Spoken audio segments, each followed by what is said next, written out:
Welcome है आप सबका इजी लर्निंग विद की एक और नई वीडियो में। आज जिस टॉपिक पर हम बात करेंगे वो है translation of sentences used in daily life. मतलब मैं आज आपको उन सेंटेंसेस की ट्रांसलेशन करके बताऊंगी जिनको हम अपनी रोज़मर्रा की लाइफ में यूज़ करते हैं। टॉपिक पर आने से पहले मैं आपसे एक बात कहना चाहूँगी, वो ये कि आज हम सभी जानते हैं कि इंग्लिश लैंग्वेज की जो वैल्यू है कितनी बढ़ चुकी है। एक इंटरनेशनल लैंग्वेज होने के साथ साथ ये लैंग्वेज ऑफ प्रेस्टीज भी बन चुकी है। मतलब ये कि आज जिसे इंग्लिश आती है उसे सोसाइटी में अच्छा समझा जाता है और उसे ज़्यादा इज्जत भी मिलती है। और ये भी हम जानते हैं कि बच्चे का जो पहला स्कूल होता है वो उसका घर होता है।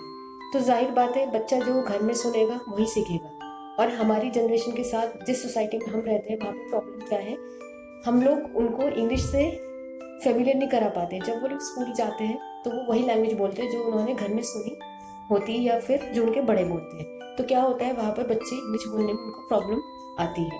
इसके अलावा जब से लॉकडाउन हुआ है तो क्या है, बच्चों का जो टाइम स्कूल में बीतता था वो भी अब घर में ही गुजर रहा है। तो क्या इसका रिजल्ट क्या हो रहा है कि वो इंग्लिश से बहुत ज़्यादा दूर होते जा रहे हैं। और हमारी जो मदर्स है जो या तो इतनी ज़्यादा पढ़ी लिखी नहीं है और पढ़ी लिखी है लेकिन वो पहले जितना टाइम दे पाती थी, अब वो जाहिर बात है बच्चा घर में ही ज़्यादा रहता है।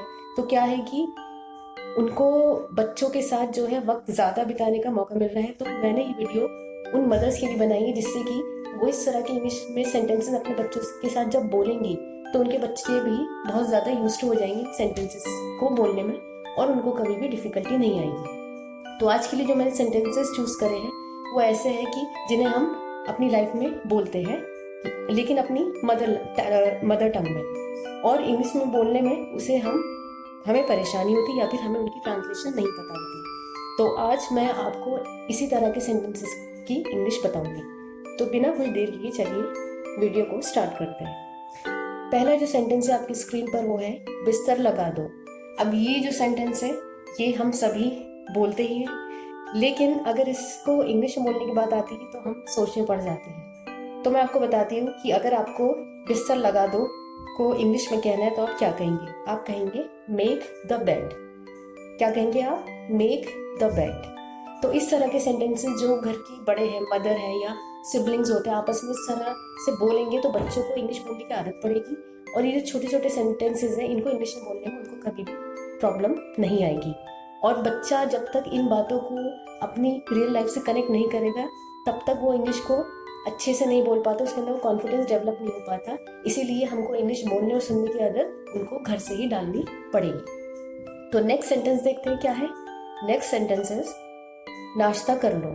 अब नाश्ता कर लो ये तो हमें पता ही है, लेकिन जब इंग्लिश में बोलना होता है तो हम या तो हमें आता नहीं है या हम कुछ गलती करते हैं बोलने में। तो अगर नाश्ता कर लो को आपको इंग्लिश में कहना है, आप कहेंगे हैव ब्रेकफास्ट। क्या कहेंगे? Have breakfast. नेक्स्ट उठ जाओ। उठ जाओ मतलब अगर हम किसी से कहना चाह रहे हैं कि भाई काम के लिए बुला रहे हैं सामने वाले को तो हम कह सकते हैं गेट अप। क्या कहेंगे? Get up. नेक्स्ट काम पर जाओ। काम पर जाओ, काम हमें पता है वर्क है उसकी इंग्लिश ट्रांसलेशन। तो अगर आपको किसी से ये कहना है कि काम पर जाओ तो आप कह सकते हैं go to work. Go to work. Next जाग जाओ। जाग जाओ मतलब किससे? नींद से जाग जाओ।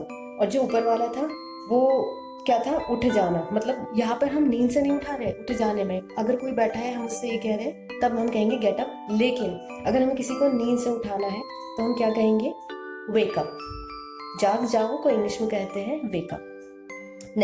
नेक्स्ट दांत मांज लो।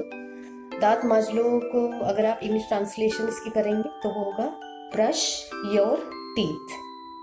Brush your teeth. अब ये क्या है? ये रोज की ऐसे काम है जो सभी हम करते हैं।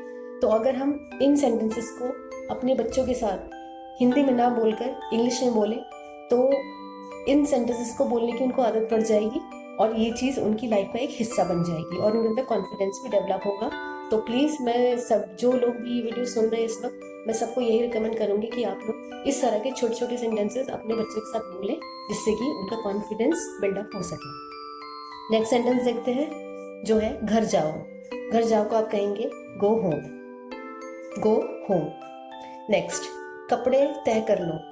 अब बहुत बार होता है कपड़े हमारे घर में फैले पड़े होते हैं और ये सेंटेंस हम लोग शायद दिन में 10 से 20 बार यूज करते ही है। तो अगर इसे आपको इंग्लिश में कहना है तो आप कहेंगे फोल्ड द क्लोथ्स। क्या कहेंगे?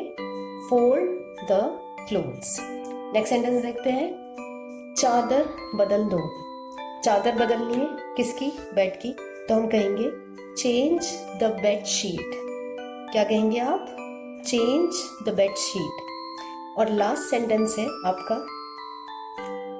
पोछा लगा दो।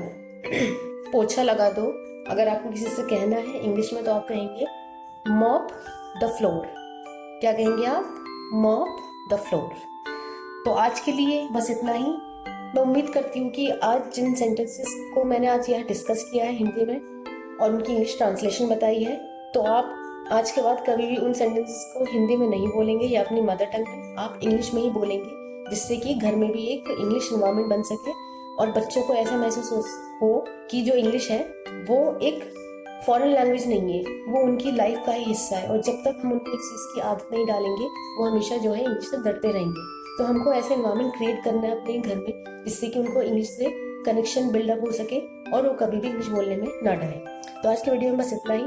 वीडियो अच्छी लगी हो तो इसे लाइक करना बिल्कुल नहीं भूलिएगा। जितना ज़्यादा हो सके इसे लोगों तक पहुँचाएं, स्टूडेंट्स साथ शेयर करें, क्योंकि ये टॉपिक न सिर्फ स्टूडेंट्स के लिए ज़रूरी है बल्कि हर उस इंसान के लिए ज़रूरी है जो कि इंग्लिश सीखना चाहता है या फिर इंग्लिश बोलना चाहता है या फिर अपनी इंग्लिश को इम्प्रूव करना चाहता है। तो मैं रिकमेंड करूँगी कि आप ज़्यादा से ज़्यादा इस वीडियो को लोगों तक शेयर करें, चाहे वो आपके फ्रेंड्स हो, कलीग्स हो, आपके घर में बच्चे हो, उनको दिखाएं और अपने दोस्तों के साथ इसको पहुंचाएं। और मेरे channel easy learning with us को सब्सक्राइब कीजिए इस तरह के एजुकेशनल कंटेंट को देखने के लिए। Thank you so much.